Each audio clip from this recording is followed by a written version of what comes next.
সুপ্রিয় চাকরি প্রত্যাশী বন্ধুরা, আপনাদের সবাইকে স্বাগতম জানাচ্ছি। আজকে আমরা আলোচনা করব বাংলাদেশ পরমাণু শক্তি কমিশনের ল্যাব অ্যাটেন্ডেন্ট পদে যে পরীক্ষা অনুষ্ঠিত হলো তার প্রশ্ন সমাধান নিয়ে। তো এই পরীক্ষার পূর্ণমান ছিল 80 আর সময় ছিল হচ্ছে 1 ঘন্টা। পরীক্ষাটা হয়েছে 31শে জুলাই 2026 অর্থাৎ আজকে। তো আমাদের চ্যানেল জব এক্সাম মেট ভিডিও, আমাদের চ্যানেলে তৃতীয় এবং চতুর্থ শ্রেণীর সরকারি চাকরি প্রস্তুতির লিখিত অনলাইন কোর্স চালু রয়েছে। আপনারা চাইলে স্ক্রিনে দেখানো নম্বরে আমাদের সঙ্গে যোগাযোগ করতে পারেন। আচ্ছা, তো প্রথমেই বাংলা দিয়ে শুরু হবে। প্রথম প্রশ্ন ছিল, বাংলা সাহিত্যের প্রাচীনতম নিদর্শন চর্যাপদ কত সালে এবং কোথা থেকে আবিষ্কৃত হয়? চর্যাপদ আবিষ্কৃত হয় মূলত 1907 সালে নেপালের রাজদরবারের রয়্যাল লাইব্রেরি থেকে। 2 নম্বর প্রশ্ন ছিল, আরণ্যক উপন্যাসের রচয়িতা বিভূতিভূষণ বন্দ্যোপাধ্যায়ের বিখ্যাত চরিত্র সত্যচরণ ও যুগল প্রসাদ মূলত কিসের প্রতীক? তো এইটা উপন্যাসের ডিটেলস পড়লে জানা যায় যে এটা হচ্ছে মানে নগরায়ন বনাম প্রকৃতি প্রেমের দ্বন্দ্ব বা প্রকৃতি সুরক্ষার প্রতীক, মানে আরবানাইজেশন অ্যান্ড ন্যাচারালাইজেশন। 3 নম্বরে বলছে, রবীন্দ্রনাথ ঠাকুরকে গুরুদেব উপাধিতে ভূষিত করেন কে? এটা হবে হচ্ছে মহাত্মা গান্ধী। 4 বলছে, বাংলা সাহিত্যের ইতিহাস বিষয়ক প্রথম পূর্ণাঙ্গ গ্রন্থ বঙ্গভাষা ও সাহিত্য 1896 কার রচনা? এটা হচ্ছে ডক্টর দীনেশচন্দ্র সেনের রচনা। 5 ছিল, মাইকেল মধুসূদন দত্তের বিখ্যাত মহাকাব্য মেঘনাদবধ কাব্য কত সালে প্রকাশিত হয় এবং এতে কয়টি স্বর্গ রয়েছে? স্বর্গ মানে চ্যাপ্টার। তো এটা 1861 সালে প্রকাশিত হয়, এটাতে 9টা চ্যাপ্টার রয়েছে।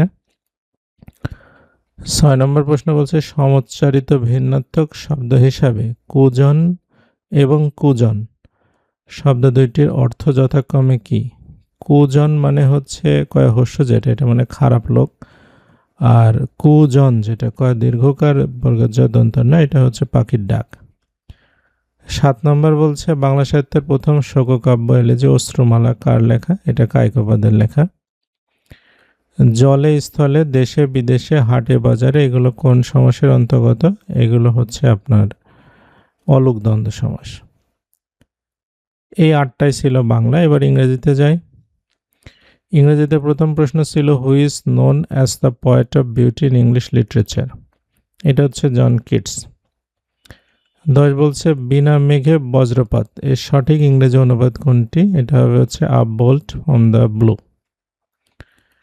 What is the passive form of who wrote Hamlet? এটা হবে হচ্ছে by whom Hamlet by whom was Hamlet written. 12 বলছে, which poetic period in English literature is known of age of reason? Age of reason বলা হয় মূলত neo classical পিরিয়ডকে। 13 বলছে, which one is the noun form of brief? ব্রিফের noun হচ্ছে brevity. আবার অনেক সময় ব্রিফনেসও বলে, তবে ব্রিভিটিটাই মানে অ্যাকচুয়াল। এখানে যেহেতু দুইটাই আছে তো আমরা খ গ দুইটাই দাগাবো। What is the meaning of the Latin expression de facto? De facto meaning হচ্ছে একদমই সত্য যে বিষয়টা সেটা, অর্থাৎ এক্সিস্টিং ইন ফ্যাক্ট। 15 হচ্ছে, choose the correct translation of মেয়েটি হাসতে হাসতে ঘরে ঢুকলো? এটা হচ্ছে the girl entered the room লাফিং। 16 বলছে, he came up with flying colours? এটা হবে হচ্ছে সে গৌরবময় সাফল্য অর্জন করলো, এর বাংলা অর্থ।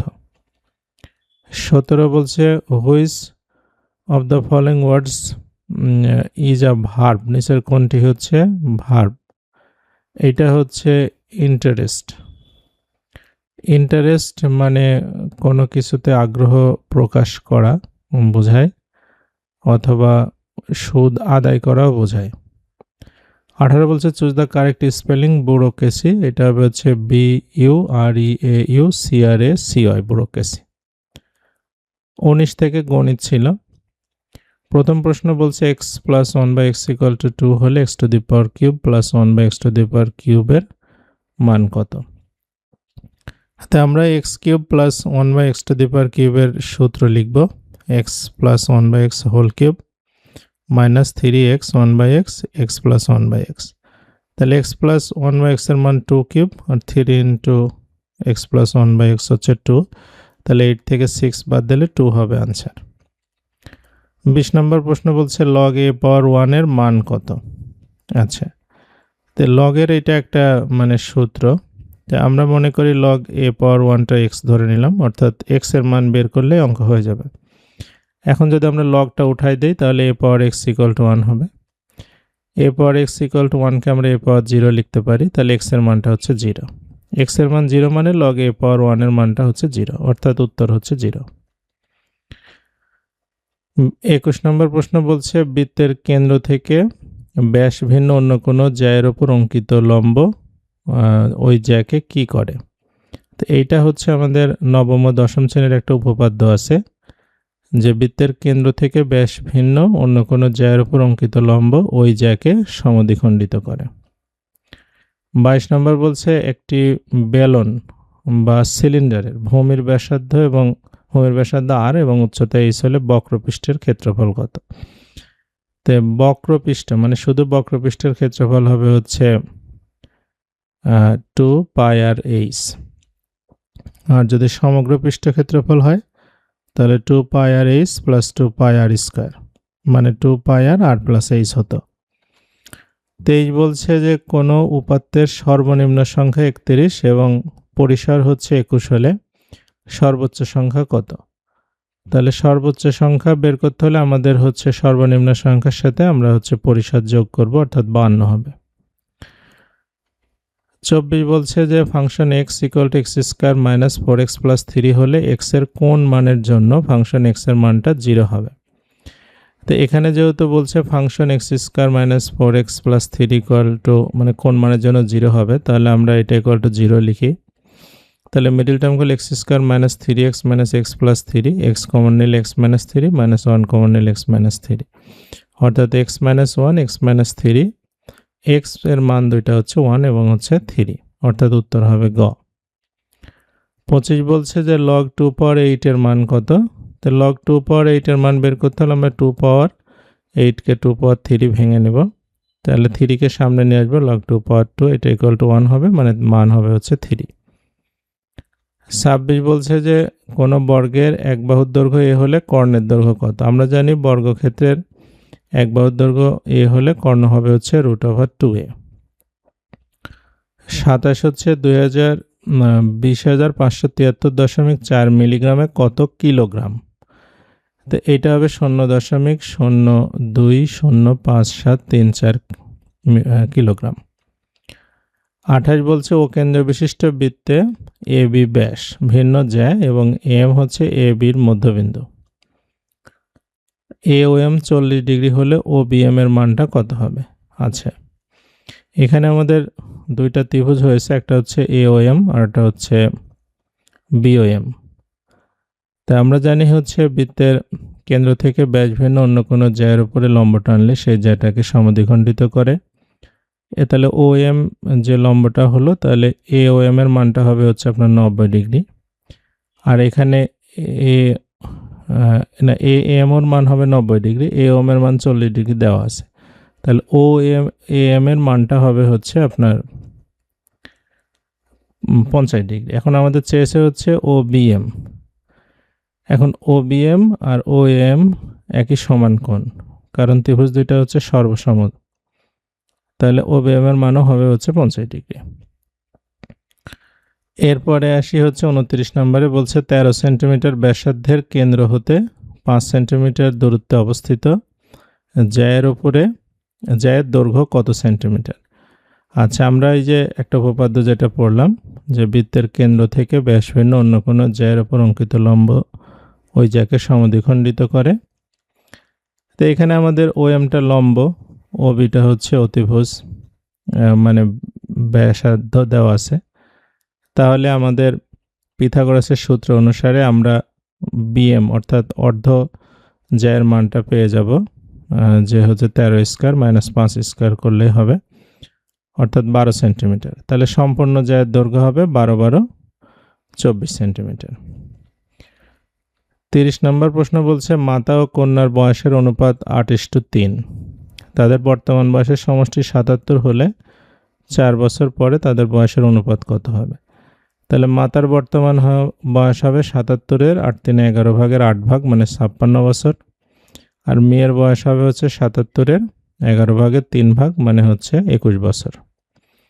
এখন আজ থেকে 4 বছর পরে মায়ের বয়স হবে 56-এর সাথে আমরা 4 যোগ করব, আর মেয়ের 21-এর সাথে 4 যোগ করব, মানে 60 আর 25। তো এটাকে ছোট করলে হবে 12:5।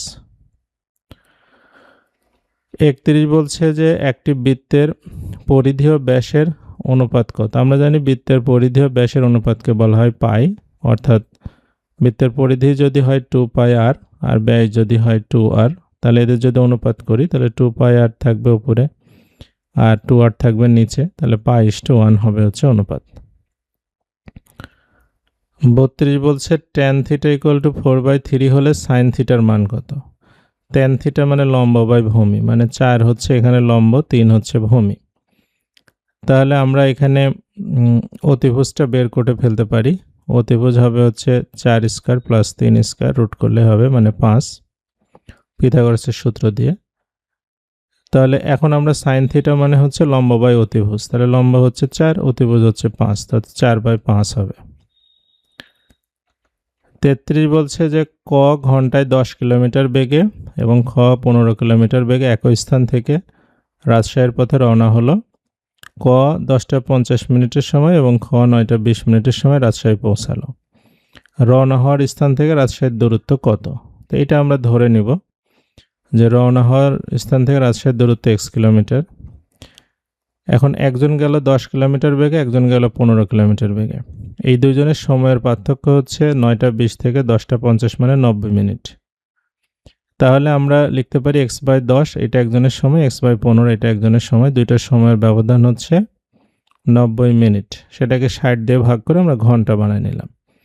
এখন উভয় পাশে যদি আমরা 60 দিয়ে গুণ করি তাহলে এটা 6x - 4x = 90, 2x = 90, x এর মান হচ্ছে 45, মানে হচ্ছে যেখান থেকে রওনা দিয়েছিল সেখান থেকে রাজশাহীর দূরত্ব হচ্ছে 45 কিলোমিটার। 34 বলছে যে একটি বর্গক্ষেত্রের পরিসীমা একটি আয়তক্ষেত্রের পরিসীমার সমান। আয়তক্ষেত্রের দৈর্ঘ্য এর প্রস্থের 3 গুণ, ক্ষেত্রফল 768 বর্গমিটার হলে বর্গক্ষেত্রের এক বাহুর দৈর্ঘ্য কত? তো এখানে আমাদের মনে করি যে আয়তকার যে ক্ষেত্র তার প্রস্থ x আর দৈর্ঘ্য হচ্ছে 3x, ক্ষেত্রফল 768 মানে 3x² = 768 হবে। তাহলে x স্কয়ারের মান হবে আপনার 256, x এর মানটা হবে মানে রুট করে দিলে 16, তার মানে প্রস্থটা 16 আর দৈর্ঘ্যটা হচ্ছে আপনার 316 তাহলে পরিসীমা হবে কত? এটার পরিসীমা হবে হচ্ছে আপনার 16 আর 48 যোগ করে 2 দিয়ে গুণ করলে 128 মিটার। এইটা বর্গক্ষেত্রের পরিসীমা আয়তক্ষেত্রের পরিসীমা সমান, এর মানে বর্গক্ষেত্রের পরিসীমা হবে 128। তো বর্গক্ষেত্রের পরিসীমা যদি 128 হয় মানে 4 বাহুতে সমান, তাহলে এক বাহু বের করতে হলে এটাকে আমরা যদি 4 দিয়ে ভাগ করি তাহলে পেয়ে যাব হচ্ছে 32 মিটার। এরপরে ছিল সাধারণ জ্ঞান। বাংলাদেশ সংবিধানের কত নম্বর অনুচ্ছেদের নির্বাহী বিভাগ থেকে বিচার বিভাগ পৃথকীকরণের কথা বলা হয়েছে? এটা অনুচ্ছেদ 22-এ। বাংলাদেশ সংবিধানের কোন অনুচ্ছেদে জাতীয় সংস্কৃতি সমৃদ্ধি ও বিকাশের কথা বলা হয়েছে? এটা অনুচ্ছেদ 23-এ।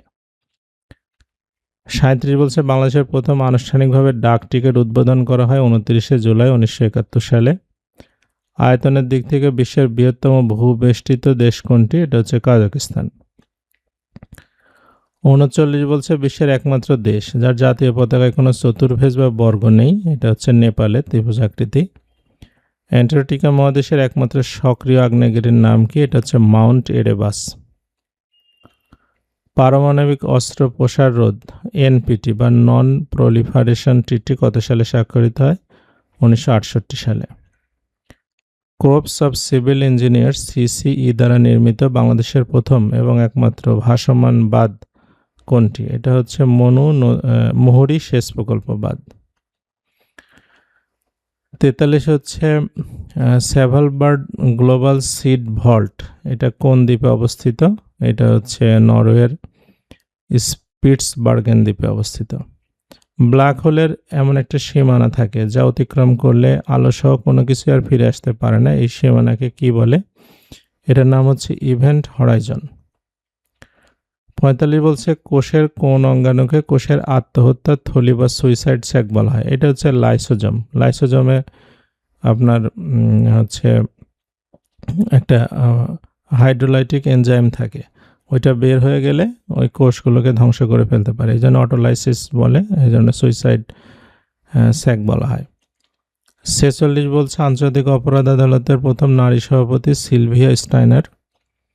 47 মানবদেহের কোন গ্রন্থটিকে বায়োলজিক্যাল ক্লক বলা হয়? যেটা হচ্ছে মেলাটোনিন হরমোন নিঃসরণ করে, এটা হচ্ছে পাইনিয়াল গ্ল্যান্ড বা পিনিয়াল গ্ল্যান্ড বলা হয়। 48 হচ্ছে মানবদেহের কোন অঙ্গটি নিজের ক্ষতিগ্রস্ত বা কেটে ফেলা অংশকে পুনরায় পুনরুৎপাদন করার ক্ষমতা রাখে? এটা হচ্ছে লিভার। এবং 49 হচ্ছে বায়ুমণ্ডলের মিথেন গ্যাসের শক্তিশালী গ্রিনহাউস গ্যাস শোষণ করার মতো ক্ষমতা রাখে এরকম একটা ব্যাকটেরিয়ার নাম কি? এরকম একটা ব্যাকটেরিয়ার নাম হচ্ছে মেথানোট্রপ। এবং 50 নম্বর বলছে ক্রিসপার ক্যাস 9 প্রযুক্তিটি কোন ক্ষেত্রে যুগান্তকারী পরিবর্তন এনেছে? এটা হচ্ছে জিন এডিটিং, মানে জিনকে অপসারণ কাটা, এগুলো কাজে ব্যবহার করা হয়।